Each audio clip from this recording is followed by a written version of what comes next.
কিন্তু দুর্ভাগ্য আমাদের যেভাবে পাকিস্তান থেকে এসে নাকি পেহেলগাঁওতে অ্যাটাক করে আমাদের 27 জনকে শহীদ করে আবার পাকিস্তান ফিরে চলে গেল, তাহলে আমাদের কিন্তু প্রশ্নের সম্মুখীন হতো। কারণ আমাদের ইন্টেলিজেন্স কি ছিল, ওখানে বিভিন্ন লেয়ারের সিকিউরিটি থাকার পরও 5 মিটার 10 মিটার ছাড়া ছাড়া ওখানে আর্মি থাকেন, আধা সামরিক বাহিনীরা থাকেন, তারা তাদের অ্যাক্টিভিটি কি ছিল প্রশ্ন থেকে যাচ্ছে।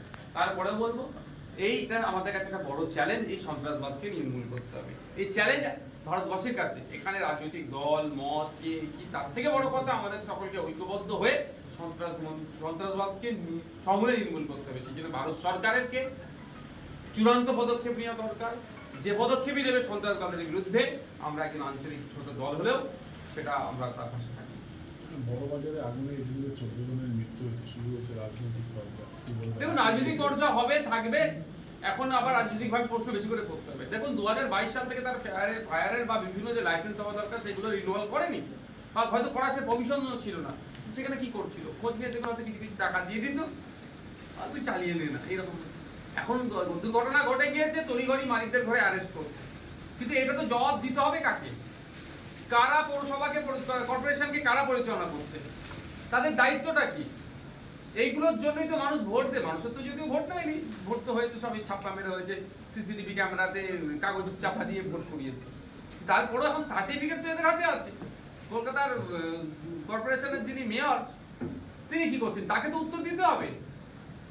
যারা এমআইসি আছেন তাদেরকে উত্তর দিতে হবে, কেন এই ঘটনা ঘটলো। 14টি তরতাজা প্রাণ চলে গেল। দুর্ভাগ্য আমাদের এখনো পর্যন্ত স্বীকার করলো না তাদের গাফলতি আছে, এতটুকু শব্দ স্বীকার তারা করছে না। মানে 14টি প্রাণ চলে গেলে এদের সরকারের ব্যর্থতার জন্য, কর্পোরেশনের ব্যর্থতার জন্য, কিন্তু তারা এড়িয়ে যাচ্ছেন অন্যরকম ভাবে, হ্যানভাবে তানভাবে বিভিন্ন ভাবে চলে কৌশলে এড়িয়ে যাচ্ছে।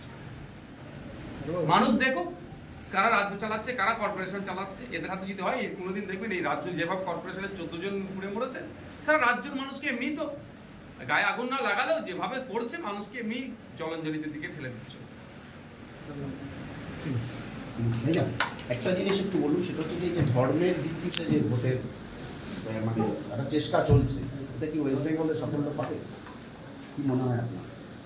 দেখুন, আমরা তো কম বেশি ম্যাক্সিমামই ধার্মিক, ফলে আমাদেরকে ধর্মীয়, যেমন আমরা ধার্মিক, আর দুর্ভাগ্য আমাদের আমরা ধর্মগ্রন্থ পড়ে ধার্মিক হতে পারছি না। সমস্যা হচ্ছে আমরা শুনে শুনে বা পৈতৃক হিসাবে আমরা পাচ্ছি। বাপ ছিল কোনো একটা ধর্মের অনুসারী, আমি সেই ধর্মের অনুসারী, দাদুর থেকে হয়ে হয়ে আসছে। আমি যদি ধর্মগ্রন্থ পড়ে ধার্মিক হতাম, তাহলে এই ধর্মীয় বিভাজন তুলে যে ভোটের ফায়দা নিতে চাচ্ছে, তাহলে এটা আমরা তাদের সাকসেস দিতাম না। এটা হচ্ছে আমাদের সমস্যা এখানে। এখন কে কত বড় ধার্মিক তার প্রমাণের প্রতিযোগিতা চলছে। এ রাম মন্দির তৈরি করছে, তো এ আপনার জগন্নাথ ধাম তৈরি করছে। কেউ মসজিদে যাচ্ছে, তো কেউ রমজান মাসে দুটো কলা দিয়ে ইফতার করে মুসলিমদের মন পেতে চাইছে, কেউ হিন্দুদের মন পেতে চাইছে। এটা তো স্থায়ী সমাধান নয়। স্থায়ী সমাধান হচ্ছে আমি একজন নাগরিক, আমি অসুস্থ হয়েছি, আমি ট্রিটমেন্টটা বিনামূল্যে পাচ্ছি কি পাচ্ছি না, অর্থাৎ হসপিটাল যে ফ্যাসিলিটিস সেটা পাচ্ছি কি পাচ্ছি না, সেটা দেখার দরকার। আমার পরিবারের কেউ স্কুলে যাবে, ইউনিভার্সিটিতে যাবে, কলেজে যাবে, প্রপার সরকারিভাবে এডুকেশন পাচ্ছে কি পাচ্ছে না, এটা দেখার দরকার। আমি ক্ষুধার্ত, আমি খাদ্য পাচ্ছি কি পাচ্ছি না, এটা দেখার দরকার। দুর্ভাগ্য এটা আমাদের যে এই নিয়ে কোনো প্রশ্ন হচ্ছে না, এই নিয়ে কোনো আলোচনা হচ্ছে না। তুই হিন্দু, তুই মুসলমান, তুই খ্রিস্টান, তুই আদিবাসী, এটা নিয়ে বেশি চর্চা হচ্ছে। এই সুযোগটা কাজে লাগাচ্ছে ধর্মকে সামনে গিয়ে যারা রাজনীতি করছে এরা।